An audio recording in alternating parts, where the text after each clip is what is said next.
Why our Liberal government doesn't act hard and act now, I'll never understand.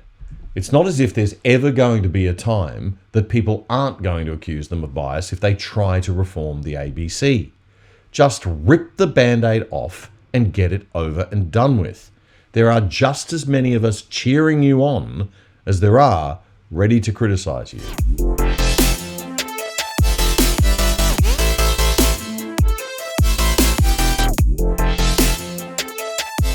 G'day and welcome to episode 70 of The Other Side Australia. In today's show, I'm going to take a deep dive on media bias in Australia. As someone who spent 13 years as a traditional mainstream full-time broadcast journalist and 20 years working in media on the corporate side after that, I believe that all media is biased to some extent because all people are biased to some extent, and it's just impossible to avoid. So long as that bias is declared and you know which worldview the show is presenting reality to you through, then it's natural, it's okay. Really, the only place where media bias really has to, you really have to try to iron it out is when something is being presented as the absolute unquestionable truth, or when we're all forced to pay for it. If the ABC paid its own way, then the extreme bias to left-wing ideology would be its free speech right. But it doesn't pay its own way. We pay for it, under threat of imprisonment. You don't believe me? Try writing a note to the Australian Tax Office conscientiously objecting to paying for the ABC and deduct your share of their $1.2 billion budget from your tax bill. Australia has 10 million taxpayers roughly, so if you're one of them, your share's about $1,200. But if you withhold it, you'll eventually end up in jail, with nice men in black uniforms carrying guns taking you away. Aussie classical liberals, libertarians and conservatives are about to head into fighting a federal election again against the culturally dominant left with one arm tied behind our backs again right from the start. ScoMo missed the memo that his win in 2019 was because we worked our butts off fighting against this giant handicap, that he was supposed to do something about it before the next election. Well, I got news for you, ScoMo, and all of the members of the Liberal Party. A lot of us are not going in for another round of fighting on your behalf now. We're going to be voting and campaigning for minor parties who will stand up for liberalism. The ABC is a $1 billion plus PR machine for Marxist ideologies, authoritarian big government nanny state socialism, identity politics, wokeism, and postmodernism. You only have to look at the assumptions underlying most of their on-air debates. The things that don't get questioned when their echo chamber panels and presenters are discussing important issues. The next time you're enduring the torture of shows like The Drum, Q&A, 7:30, and the rapidly declining Four Corners, note how rarely anyone raises classical liberal values such as personal responsibility, the government just butting out and not trying to fix things, respect for freedom and liberty of the individual, or any challenge whatsoever to gender, sexuality, or race-based identity politics. There is just no other side on the ABC on those issues, which is why I started this podcast. Welcome to a very special edition of The Other Side. A month or so ago, your ABC produced a two-part documentary on its weekly Four Corners show about bias in American news coverage. Well, not exactly. Instead of looking at bias in media and how the trend in journalism has been towards advocacy journalism and away from attempting to be fair and balanced, they just attacked the media of one ideological leaning, the conservative and classical liberal right wing. Specifically, Rupert Murdoch's Fox News. Nobody at the ABC seemed to see the very obvious irony in that, since they all have their heads stuck so far up their own echo chamber. Tonight on Four Corners, how America's #1 cable news network became a propaganda vehicle for Donald Trump and helped destabilise democracy.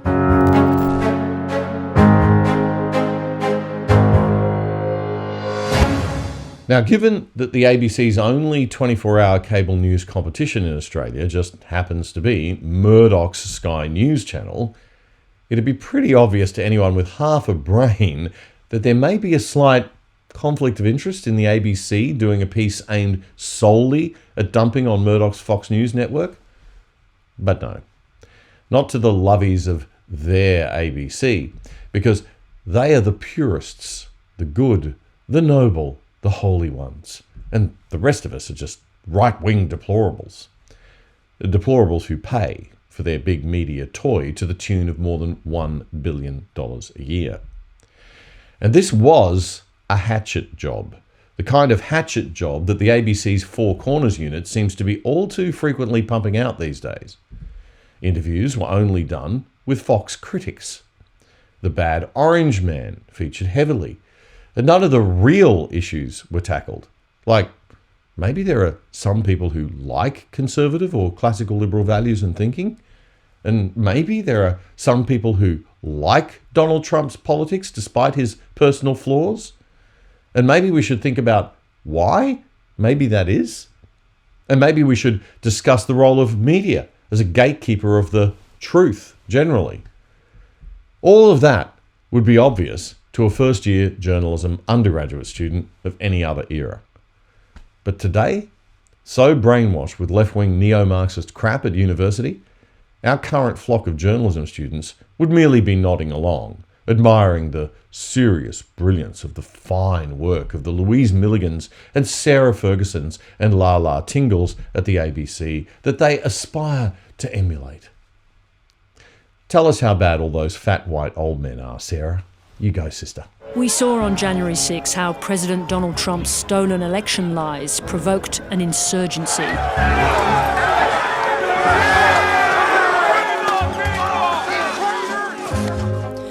Fox News didn't send the mob, but its worst outrage generators certainly fueled its anger.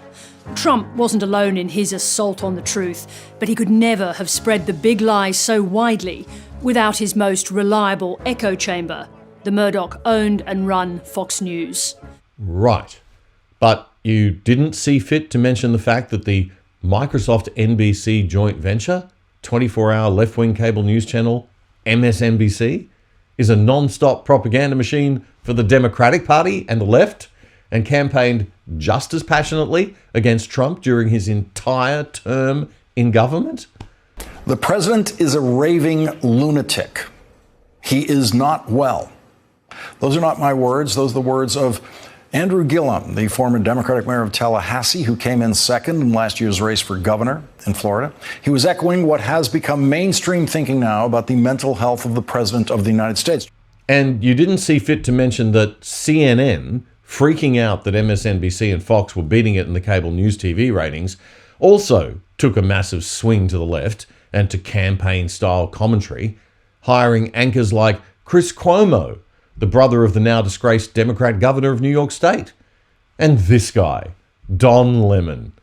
This clip of Mr. Fair and Balanced Don Lemon comes from CNN back in 2017, commenting on a story that had no actual proof, that some people had alleged Trump, in private discussions in the White House with his staff, said he wanted to secure the border with a moat filled with snakes and alligators. Seriously, Mr. President? What is the matter with you? A moat full of snakes or alligators? That's some Harry Potter stuff. I mean, it's not funny, but it's just laughable. The mind boggles. Although something about that sounds familiar. They said we needed to triple the Border Patrol. Or now they're going to say we need to quadruple the Border Patrol. Or they'll want a higher fence. Maybe they'll need a moat. Maybe they want alligators in the moat. They'll never be satisfied. That's why he hates him, because he's got his number. He has your number. That's why you talk about him all the time. He's got you down pat. Wow. Yeah. Wow, all right. It'd seem that if the reports claiming Trump said that about a moat full of alligators were actually true, then Trump was most probably taking the mickey, and that he was the one having a go at Obama's comments we saw there from back in 2011. So who's got whose number, Don? Anyway, back to your ABC and your $1 billion that our so-called liberal conservative government sees fit to continue giving to a media corporation that spends all its time driving a left-wing cultural agenda and then thinks it's going to win the next election. Oh, those liberals. They're such a hoot, aren't they? So now, Fox News has called for an independent external review of the ABC's little two-part show. They say the program is indefensible and a gross distortion of the truth that wrongly tries to blame Rupert Murdoch for Donald Trump's refusal to accept his election defeat. So Four Corners' legal bill is just going up and up and up. And that'd be great if the ABC paid its own way in life, because it'd have to learn a lesson. But it doesn't pay its own way. We pay for it.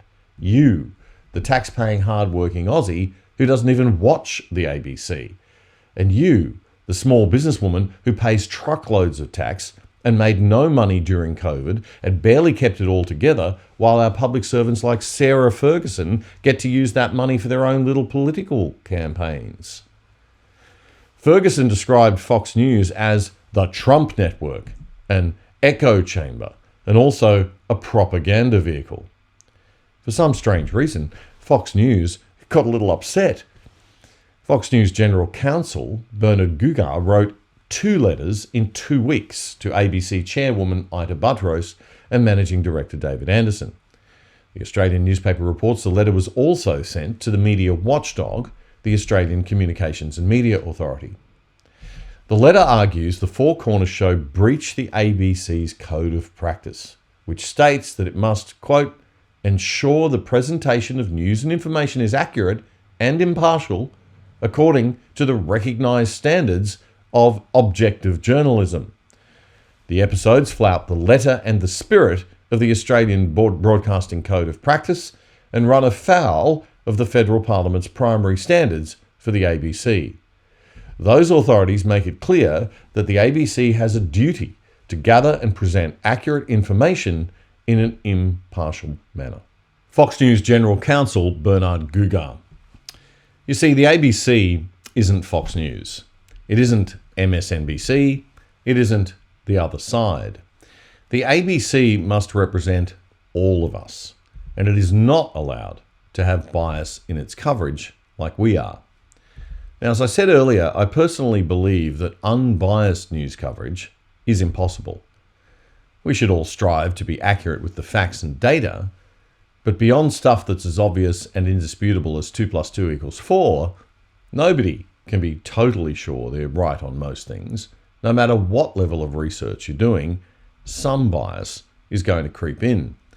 And in opinion shows, which now seem to dominate all the cable news and panel shows and TV news, both here and in America, taking a side is the name of the game, which is, healthy in a way, so long as we have access to all sides across multiple channels. So long as you can watch the other side and then watch Friendly Geordies if you want to, and then make your own mind up that I'm usually right. Just kidding. I think the greatest sin in news media today is not the bias. It's those who pretend not to be biased, like CNN, like the ABC. CNN should just tell everyone, we're biased towards left-wing ideology in the Democratic Party almost as much as MSNBC. There you go. Fox News thankfully stopped using that false slogan, fair and balanced, years ago now. And even this little podcast states loud and clear at the start of every episode that we're presenting the news through a classical liberal centre-right leaning lens and worldview. But the ABC? The ABC has an obligation to serve all of us. The ABC is not a free playpen for the inner city woke lefty crowd of journalism graduates to push their political agendas. It's not a sheltered workshop for 50-plus women and men who forgot to grow up and are now too old to be on Triple J, but haven't yet been able to find their way out of the ABC radio studios in 30 years. But none of this is giving Sarah Ferguson pause. Oh no, she's not swayed by Fox's legal threats or the ABC charter. She told Virginia Trioli on ABC Radio Melbourne where she thinks Fox can stick it. Are you in fear of a serious legal threat right now, Sarah Ferguson? No, we're not in fear of anything. The only thing that we are ever in fear of is not doing justice to important stories. And that might sound pompous, but it's true. I was here just after January the 6th, Virginia, and I saw what happened in this country when a kind of shared belief in truth and fact broke down completely and led to something very close to a coup in America. Ah, now we see the problem. Sarah Ferguson is one of these people who believes that her worldview is the truth. And anyone with a different worldview is the big lie. If only life was as simple as a 55-year-old ABC journalist thinks it is. Let's get a few things clear here. The Earth is round. That's a fact. 2 + 3 = 5. That's a fact. We're all going to die one day. That's a fact. Your opinion of Donald Trump and Fox News is not a fact, Sarah. Your perception of the January 6th protest, in which many other people's opinion was no insurrection and posed no real threat whatsoever to the fabric of American democracy, your perception of that event, Sarah, is a political opinion. Something very close to a coup. Actually, that idea, which you seem to believe is the truth, is a narrative that's being spun hard by the Democrats. And that's fine. That's what political parties do. But it is not the objective truth that the January 6th protest at the White House was an insurrection. In many other people's opinion, Trump genuinely felt, given the high number of mail-in ballots, there were some valid concerns raised and they needed to be investigated and due process needed to run its course in the interests of democracy and confidence in the system. And there were many of us who never thought for 1 second that Trump wasn't going to peacefully leave the White House, despite the left's attempt to beat up the story that he would try and stay. Back to Virginia Trioli. Well, Fox News is apparently now going to formalise a complaint with us, but also with the Australian Communications and Media Authority. It sees the program as a breach of impartiality rules by the ABC, by us as the public broadcaster. How did you seek to make sure that the program was balanced, Sarah? Well, we worked very closely with Fox. So although we were very disappointed that they chose not to participate, I wrote to them and said, this is kind of my way, and I did the same thing to Fox that I do to everybody when they turn me down, is to not accept it and go back and say, I'm not going to give up until the very last moment, the moment where we have to lock off the program. The challenging thing for anyone who stands on the outside of this, though, Sarah Ferguson, is that it can be seen by some or reduced by some to this News Corp versus ABC, ABC versus News Corp battle, which is now, let's be frank, totally entrenched and completely tedious in many respects as well. And what we lose sight of are actually the issues that you're trying to amplify that are, as you say, incredibly important for democracy in America and in the broader world. That battle, or at least any sort of nuance within that conversation or that argument, I guess that's completely lost now. I rest very comfortably knowing this is very important. Yes, News Corporation isn't helping the audience by just having I like pushback. I like people to crawl through my stories and have a look and hold me to the highest standard they possibly can. And I'm sure everyone makes mistakes in their career. It's good to have that kind of scrutiny, but not ad hominem scrutiny ever. And to attack Four Corners and, the kind of brave editorial stance of Sally Neighbour at this point just seems to be way off the mark. Right. So you can criticise us, but hey, don't go criticising us. because of the noble good work we do and, quote, brave editorial stance we take? Remember, Fox is Voldemort and the ABC is Harry and Hermione. Well, mostly Hermione, really. If you two don't mind, I'm going to bed before either of you come up with another clever idea to get us killed. Or worse, expelled. Veteran of Australian journalism, print and broadcast, Mark Day, had this to say in an editorial in the Weekend Australian recently. It's time. Ida Buttrose, are you listening? It's time to crack heads, to bring to heel the zealots within the ABC's ranks who believe they have no need to heed the public broadcaster's charter and editorial guidelines that demand accuracy and balance.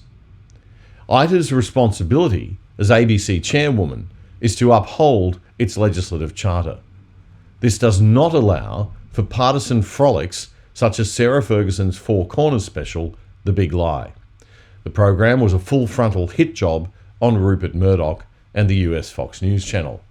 It had a septic odour, as if it were cobbled together from a trash can with only the rancid bits selected for regurgitation. Mark Day went on to point out that the ABC's failure in this instance was the last of a long line of very partisan stories to appear on Four Corners recently. A three-part attempt to tie former US President Donald Trump to Russian operatives, the persecution of Cardinal George Pell, the expose of tawdry behaviour within the so-called Canberra bubble, the pursuit of former Attorney General Christian Porter over unprovable sex claims, and an attempt to link Scott Morrison to QAnon conspiracy theorists. The time has come, Ita. The time has really come. Why our Liberal government doesn't act hard and act now, I'll never understand. It's not as if there's ever going to be a time that people aren't going to accuse them of bias if they try to reform the ABC. Just rip the Band-Aid off and get it over and done with. There are just as many of us cheering you on as there are ready to criticise you. Hi, this is Damian Coory. If you enjoyed this episode of The Other Side, please like, subscribe, click every button and bell you possibly can on whatever platform you're on, and please tell your friends. That's the number one way you can help us grow. If you'd like to join our VIP WhatsApp group and never miss an episode, because we'll send you a link as soon as they come out, just send us an email first on theothersideost@gmail.com. asking to opt in, and we'll add you to our VIP group. We'll send you a link so you can add yourself. It's a one-way group, not a chat group, so you won't be bombarded with messages or anything like that. And if you'd like to join the Discernible crew and get all the content from our platform, you can do that at discernable.io, discernable.io.